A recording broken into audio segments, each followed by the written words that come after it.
I'm going to move out after this. I've packed already. Later, we will discuss.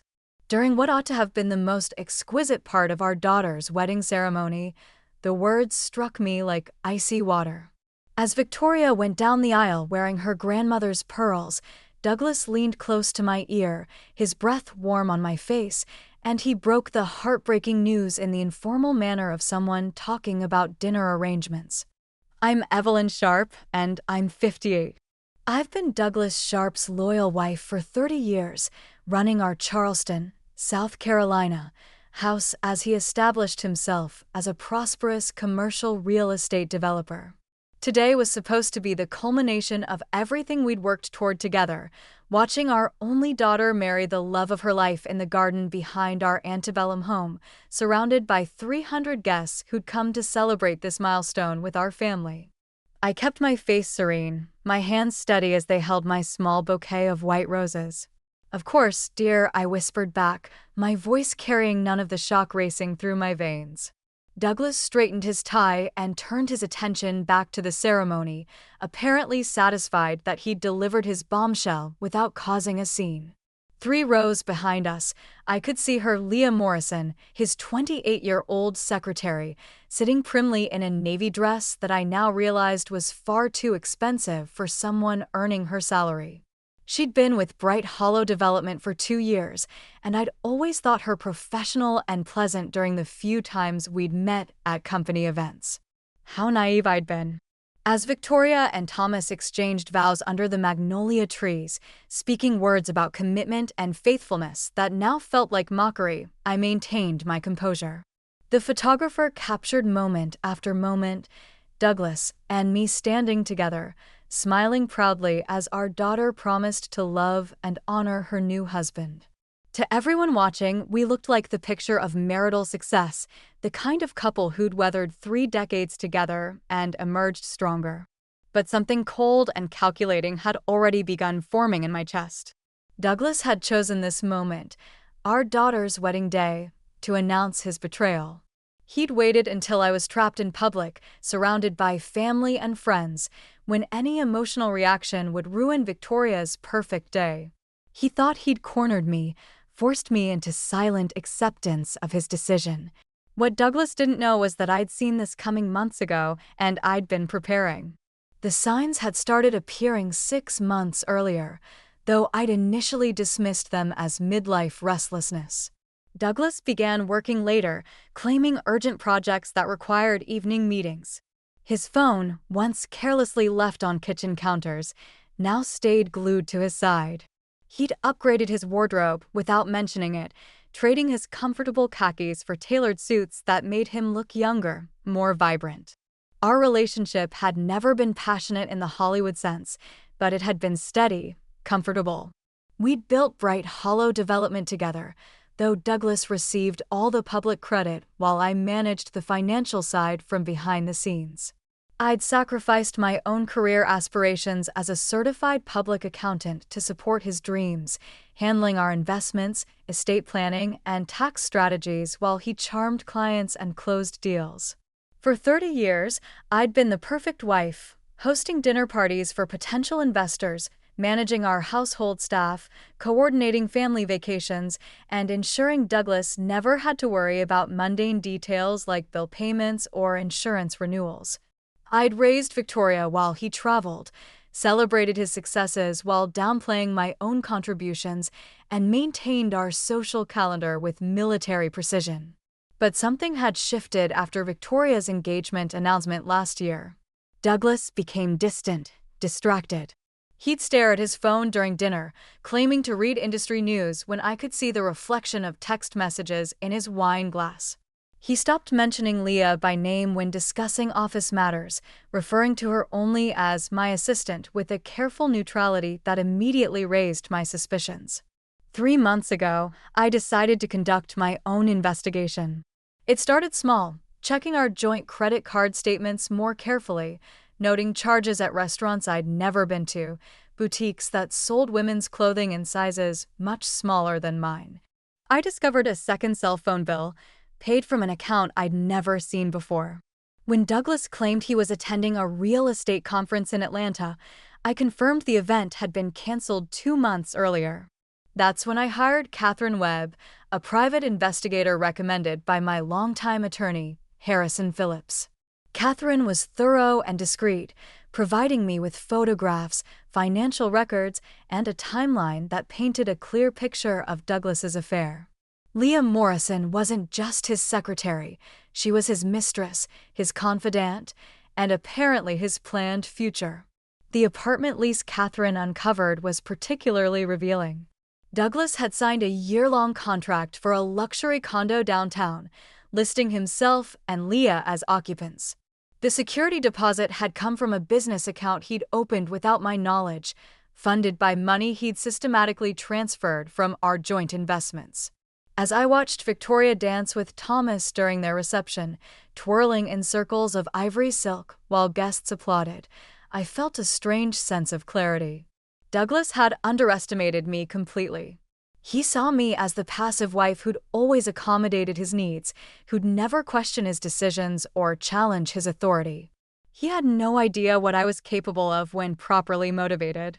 The revelation that shattered my remaining illusions came just 2 weeks before Victoria's wedding. I'd been reviewing our financial statements when I noticed irregular transfers, significant amounts moved from our joint accounts to an investment fund I didn't recognize. When I called our financial advisor, Patricia Coleman, she seemed surprised by my inquiry. "I assumed you knew about the new portfolio Douglas established," Patricia said, her voice carrying a note of concern. "He specifically requested that all documentation be sent to his office address." That evening, I confronted Douglas directly. He was in his study, reviewing contracts, when I placed printouts of the unauthorized transfers on his desk. For a moment, his confident facade cracked, and I saw genuine surprise flash across his features. "Evelyn, these are just business investments," he said, but his voice lacked its usual certainty. "I'm diversifying our holdings to protect our retirement." "Our retirement?" I kept my tone level, professional.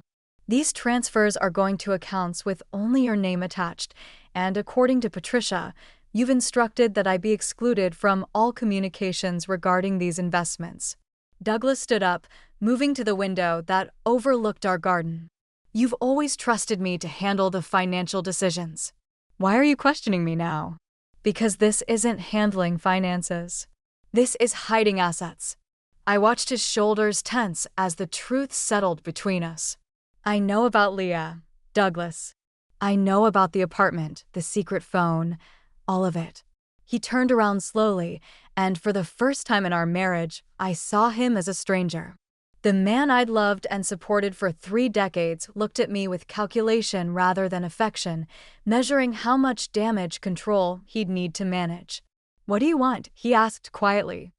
"I want honesty," I said, the words coming out harder than I'd intended. "I want to know how long you've been planning to leave, and I want to know why you're stealing from our joint accounts to fund your new life." Douglas straightened, and suddenly he was the successful businessman again, the man who'd built an empire through charm and determination. "I'm not stealing anything. Those funds represent my contribution to our marriage, and I have every right to protect my interests." "Your interests?" The audacity was breathtaking. "I've been managing our finances for 30 years. I know exactly what each of us contributed, and it's not what you think." That's when I saw the first flicker of uncertainty in his eyes. Douglas had always assumed I was simply paying bills and balancing checkbooks, never realizing the sophisticated web of investments, trusts, and legal protections I'd woven around our assets. He'd never bothered to understand the complexity of our financial structure because he'd never thought he'd need to. As I left his study that night, I knew our marriage was over. But I also knew that Douglas had made a critical error. He'd underestimated the woman who'd been quietly protecting and growing our wealth for 3 decades. The weeks leading up to Victoria's wedding became a careful dance of deception on both sides. Douglas continued his charade of the devoted father, enthusiastically discussing reception details and guest arrangements while secretly finalizing his escape plan. Meanwhile, I played the role of the overwhelmed mother of the bride, using wedding preparations as cover for meetings with Harrison Phillips, my attorney, and countless hours spent documenting our financial holdings. Harrison had been our family lawyer for 15 years, but this was the first time I'd met with him privately. His office overlooked Charleston Harbor, and I found myself staring at the sailboats while he reviewed the evidence Catherine Webb had gathered.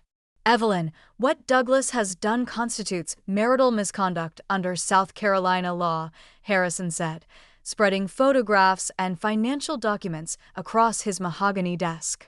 The secret transfers, the hidden apartment lease, the systematic depletion of joint assets, all of this supports your position in divorce proceedings. But I wasn't interested in a lengthy court battle that would inevitably become public knowledge. Douglas thrived on his reputation as a successful family man and community leader. His real estate empire depended on trust and relationships built over decades of careful image management.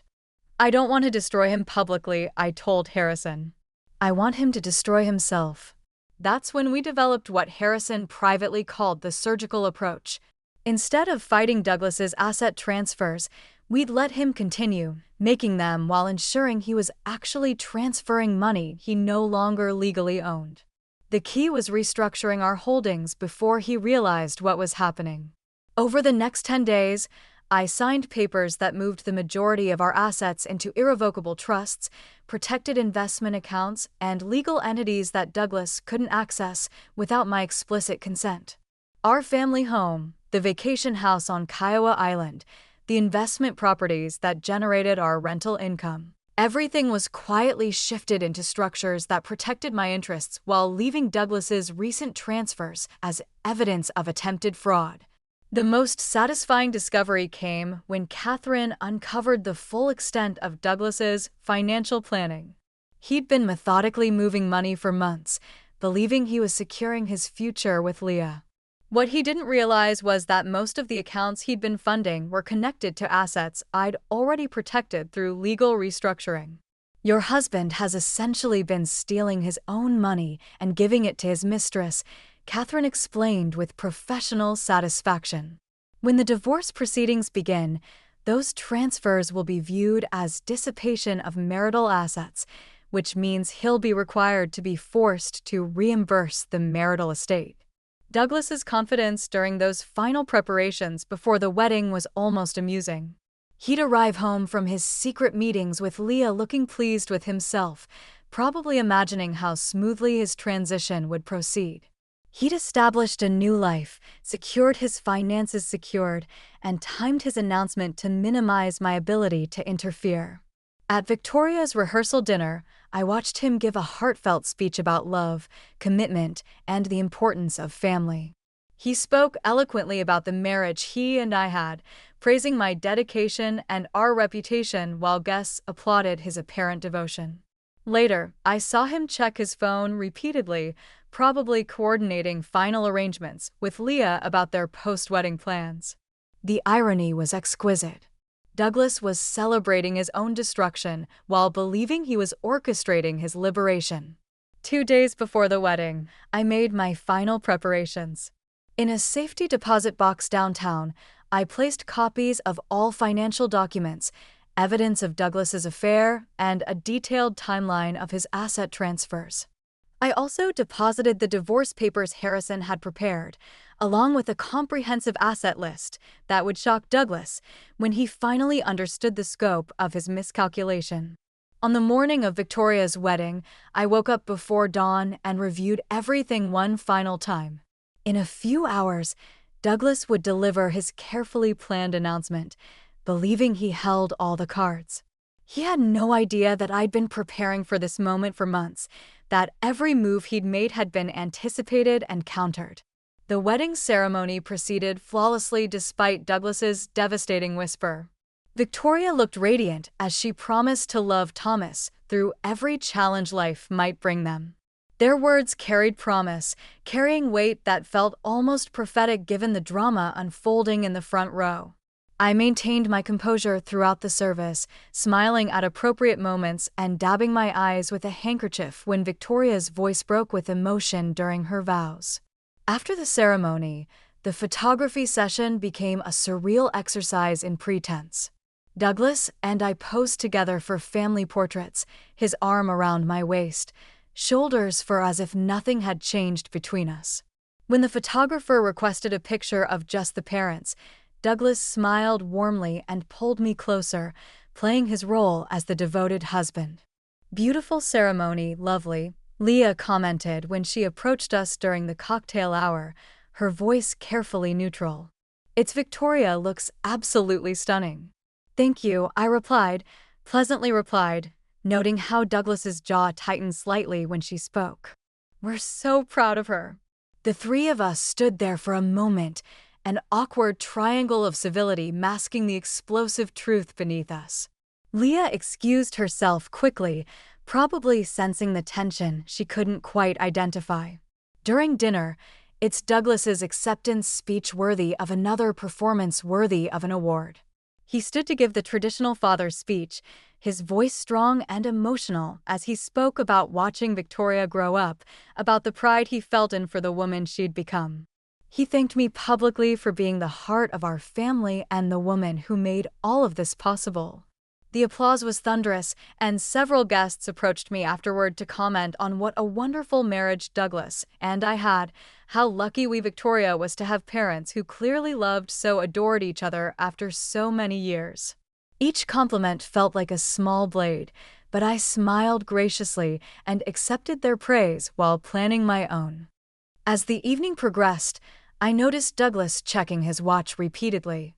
He'd probably promised Leah they'd leave together once they'd had the reception wound down. They'd finally beginning their new life together as a couple planned.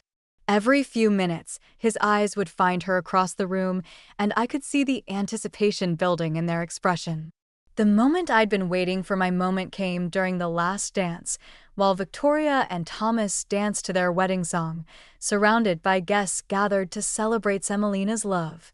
Douglas leaned close to me again. "I know this is difficult, painful," he said quietly, "but I think it's better this way we do it. Clean break, no fuss, prolonged arguments, or negotiations." "I agree completely," I replied, my voice steady. "A clean break is exactly what's needed." Douglas looked surprised by my calm response, probably expecting tears or pleas for reconsideration. "I'm glad you understand," he said. "I was worried you might make this complicated."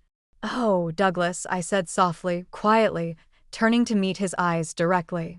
"I would never make things complicated for you." Something in my tone must have registered, because perhaps his confident expression flickered slightly. But before he could respond, Victoria and Thomas approached, glowing with happiness and ready to begin their honeymoon departure tradition. As we waved goodbye to the couple, Douglas stood beside me, with rice in his hair and his arm around my shoulders for the final photographs. I felt a sense of completion. Victory was secure, departing for her honeymoon in Italy. The guests were beginning to leave, thanking us for a beautiful celebration, and Douglas was about to discover that his carefully planned escape plan had been an elaborate trap of his own making. After the last guest departed and the catering staff finished cleaning up, Douglas and I found ourselves alone in our garden for the first time since his morning announcement. He'd loosened his tie and rolled up his sleeves, looking relaxed and pleased with how smoothly the day had proceeded. "That went well," he said, surveying the remnants of Victoria's reception. She looked happy. "She did," I agreed, then turned to face him directly. "I believe you mentioned we needed to talk." Douglas's expression shifted, becoming more serious as he prepared for what he clearly expected to be a difficult but manageable conversation. "Evelyn, I know this comes as a shock, but I think if we handle this maturely, we can minimize disruptions for everyone involved." "I appreciate your concern for minimizing disruptions," I said, reaching into my small evening purse to retrieve a manila envelope I'd carried throughout the entire wedding. "I've prepared something that should help with that." Douglas looked puzzled as I handed him the envelope. "What's this?" Everything you'll need for your fresh start," I replied calmly. including some documents I think you should review immediately. His confusion deepened as he opened the envelope and began examining the contents. I watched his face carefully, noting the exact moment when his confidence began to crack. It started with a small frown as he read the first page, then progressed to genuine alarm as he flipped through the divorce papers Harrison had prepared. "This is dated 3 weeks ago," Douglas said slowly, his voice carrying the first hint of uncertainty I'd heard from him all day. "Yes, I filed them the day after I discovered your secret apartment lease," I explained pleasantly. "Keep reading. The asset list is particularly interesting." Douglas's hands were shaking slightly as he reached the financial documentation. I'd included copies of every transfer he'd made, every hidden account he'd opened, and every penny he'd moved to fund his new life with Leah. But more importantly, I'd included the legal documents showing how those assets had been restructured months before his transfers began. "You can't do this," he said finally, his voice barely above a whisper. "These accounts, these investments, I established them. The money came from our joint holdings. Actually, Douglas, if you look more carefully at the dates, you'll see that I restructured our holdings well before you began your unauthorized transfers." I kept my tone conversational, as if we were discussing gardening rather than his financial ruin. "What you've been moving for the past 6 months is money you no longer had legal access to."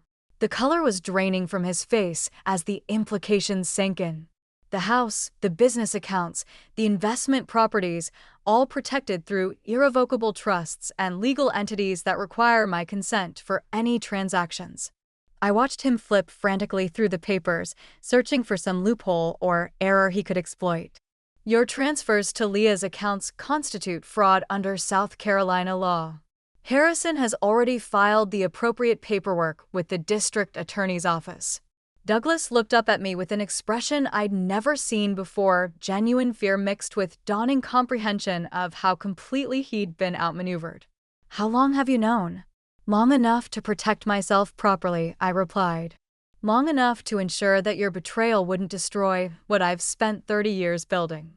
For a moment, we stood in silence among the scattered rose petals and empty champagne glasses, the ruins of Victoria's perfect wedding serving as a backdrop to the end of our marriage. Douglas's panic was immediate and complete. He stood among the remnants of our daughter's wedding reception, clutching the divorce papers while his entire world crumbled around him. The confident man who'd whispered his escape plan during Victoria's ceremony had been replaced by someone desperate and cornered. "Evelyn, please," he said, his voice cracking. "We can work this out. I'll call off the apartment lease. I'll end things with Leah. We don't have to destroy everything we've built." I looked at him with genuine pity. Even now, facing the complete collapse of his plans, he still didn't understand the magnitude of his miscalculation. He thought this was about jealousy or wounded pride, something that could be smoothed over with apologies and promises. "Douglas, you chose to end our marriage the moment you whispered your announcement during our daughter's wedding ceremony," I said quietly. "You chose to steal from our joint accounts to fund your new life affair. You chose to hide assets and plan your future without any consideration for the woman who spent 30 years supporting your dreams." His hands trembled as he flipped through the financial documents again, probably hoping he'd missed something crucial. "The business, our reputation, if this becomes public, it'll destroy everything." "It doesn't have to become public," I replied. "If you sign the divorce agreement and cooperate with the asset recovery process, we can handle this discreetly. But if you choose to fight these proceedings, every detail of darkness and your affair and financial misconduct will become part of the public's record." Douglas's face went pale as he realized the gravity-full scope of his mistake predicament. He'd planned his escape so carefully, but he'd never anticipated that his quiet, supportive wife might be planning her own counter-strategy. The woman he'd taken for granted for 3 decades had systematically dismantled his future while smiling graciously at wedding guests. "How did you know about this?" he asked desperately. "I've always known who you really are, Douglas," I said with finality. "The question is whether you're going to accept responsibility for your choices or make this even uglier than it needs to be." The aftermath unfolded exactly as Harrison had predicted. By Monday morning, Douglas discovered that his access to every significant accounts had been terminated. The business credit cards he'd used for his secret transactions were canceled. The investment portfolios he'd counted on were legally protected. And the apartment he'd leased for himself and Leah was being investigated for fraudulent funding sources. Leah Morrison submitted her resignation from Bright Hollow Development that same week, probably realizing that her association with Douglas had become a professional liability. The private investigator, Catherine, had documented their relationship thoroughly, creating a trail of evidence that would make any future employment in Charleston's tight-knit business community extremely difficult. Douglas attempted to salvage his situation by contacting our mutual friends and business associates, hoping to garner sympathy for his position. But word of his affair and financial misconduct spread quickly through Charleston's social circles, and the man who'd built his reputation on trustworthiness found himself increasingly isolated.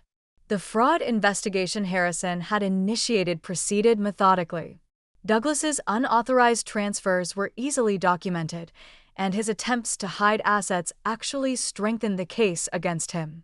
Within 2 weeks, he was facing potential criminal charges in addition to the civil proceedings. I, meanwhile, maintained my dignity throughout the process. I attended Victoria's post-wedding brunch as planned, graciously accepting congratulations from friends who hadn't yet heard about Douglas's departure. When asked about his absence, I simply explained that he was dealing with urgent business matters. The irony wasn't lost on me. After 30 years of supporting Douglas's career and reputation, I was now the one protecting the family name while he destroyed everything he'd claimed to value. His carefully planned escape had become a public humiliation that would follow him for years. By the time Victoria returned from her honeymoon, Douglas had quietly settled the divorce agreement rather than face a public trial that would have exposed every detail of his betrayal. As I sit in my garden 6 months later, watching the magnolias bloom where Victoria danced on her wedding day, I realize that Douglas's betrayal was actually a gift. It freed me to discover my own strength and independence after decades of living in someone else's shadow. Sometimes, the most devastating betrayals become the foundation for our greatest victories.